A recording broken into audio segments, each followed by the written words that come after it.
भारत के कट्टरपंथी मौलाना ब्रिगेड जहां मुसलमानों को भड़काने की लगातार कोशिश कर रहे हैं, तो वहीं सऊदी से इमाम ने वक्फ कानून पर मुसलमानों को ऐसी नसीहत दे डाली है जिसे सुनकर ओवैसी और मुस्लिम संगठन को मिर्ची लग सकती है।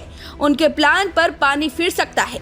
जी हाँ, वक्फ संशोधन बिल दोनों सदनों में पास हो गया, फिर राष्ट्रपति की मंजूरी के बाद कानून बन गया। ये सब होते देख ओवैसी और all India Muslim personal law mono बौखला गए। बिल पास होने के बावजूद मुसलमानों को तरह तरह के फरमान सुना रहे हैं।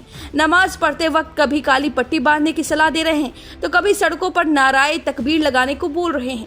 ओवैसी की पार्टी भी सड़कों पर है। लगातार सरकार के खिलाफ मुसलमानों के दिमाग में जहर भरा जा रहा है, ये कहकर कि आपकी जमीन सरकार हड़पना चाहती है, जबकि सरकार ने साफ कह दिया है कि अवैध जमीन पर एक्शन लिया जाएगा और घोटालों का पर्दाफाश होगा।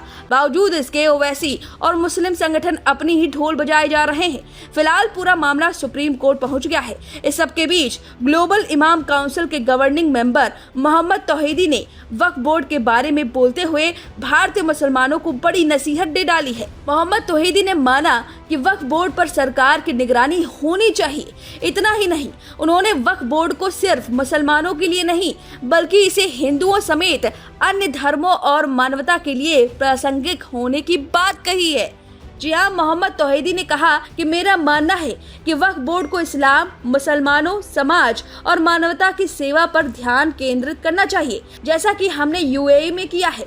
सबसे पहले यह कि धार्मिक समुदाय कैसे काम कर सकते हैं और समाज की सेवा कैसे कर सकते हैं, इस पर सकारात्मक दृष्टिकोण के साथ कानून का पालन करना चाहिए। उन्होंने कहा कि यूएई में वक्फ बोर्ड पेशेवर संस्थाएं हैं, वे समाज में अपनी स्थिति में कानूनी हैं, उनका बहुत सम्मान किया जाता है और जाहिर है वे देश में मुस्लिम धार्मिक ढांचे के भीतर विभिन्न भागों को प्रबंधन करते हैं। मेरा मानना है कि यूएई में हमारे पास जो वक्फ बोर्ड है वे मुस्लिम देशों में वक्फ बोर्ड और भारत जैसे देशों में मुस्लिम समाजों के लिए रोल मॉडल है। भारतीय मुसलमानों को नसीहत देते हुए तौहीदी ने कहा कि यूएई ने अपने सभी क्षेत्रों और धार्मिक दृष्टिकोण के पहलुओं में इस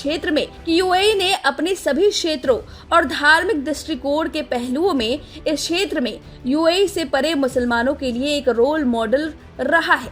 वक्फ बोर्ड केवल मुसलमानों के लिए नहीं बल्कि यह मंदिरों, चर्चों और अन्य पूजा स्थलों के लिए भी है। ये सभी कानून के तहत गले लगाए गए और संरक्षित है। सरकार द्वारा उनकी सेवा और देखभाल की जाती है, इसलिए यह एक बात है कि इस पर नजर रखी जाए, लेकिन कोई विशेष व्यवहार नहीं है। उन्होंने कहा कि सभी को कानून का पालन करना होगा।